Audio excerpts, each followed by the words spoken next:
बाली का हनुमान जी से हुआ जब सामना। बाली को इस बात का घमंड था कि उसे विश्व में कोई हरा नहीं सकता या कोई भी उसका सामना नहीं कर सकता। एक दिन की बात है, राम भक्त हनुमान वन में तपस्या कर रहे थे। उस दौरान अपनी ताकत के नशे में चूर बाली लोगों को धमकाता हुआ वन में पहुंचा और चिल्लाने लगा कि कौन है जो मुझे हरा सकता है, किसी ने माँ का दूध पिया है जो मुझसे मुकाबला करे। हनुमान जी उसी वन में राम नाम जप से तपस्या कर रहे थे।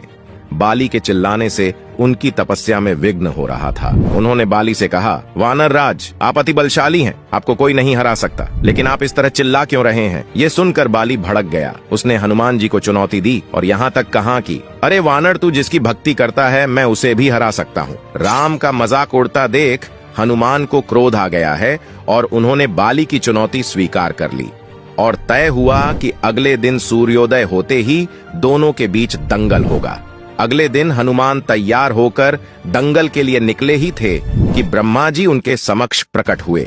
उन्होंने हनुमान को समझाने की कोशिश की कि वे बाली की चुनौती स्वीकार न करे, लेकिन हनुमान जी ने कहा कि उसने मेरे प्रभु श्री राम को चुनौती दी है।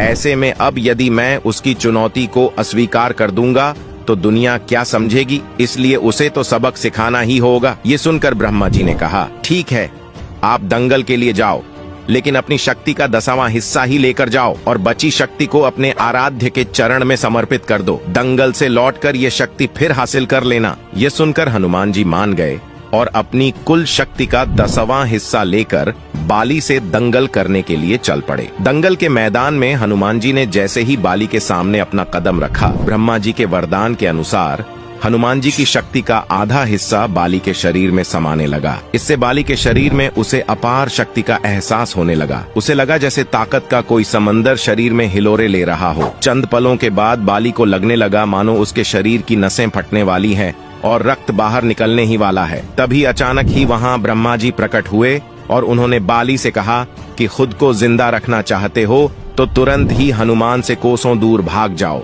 अन्यथा तुम्हारा शरीर फट जाएगा। बाली को कुछ समझ में नहीं आया, लेकिन वह ब्रह्मा जी को यूं प्रकट देखकर समझ गया कि कुछ गड़बड़ है और वह वहां से तुरंत ही भागा। बहुत दूर जाने के बाद उसे राहत मिली, शरीर में हल्कापन लगने लगा। तब उसने देखा कि ब्रह्मा जी उसके समक्ष खड़े हैं। तब ब्रह्मा जी ने कहा कि तुम खुद को दुनिया में सबसे शक्तिशाली समझते हो, लेकिन तुम्हारा शरीर हनुमान की शक्ति का छोटा सा हिस्सा भी नहीं संभाल पा रहा है। तुम्हें मैं बताना चाहता हूँ कि हनुमान अपनी शक्ति का 10वां भाग ही लेकर तुमसे लड़ने आए थे। सोचो, यदि संपूर्ण भाग लेकर आते तो क्या होता। बाली यह जान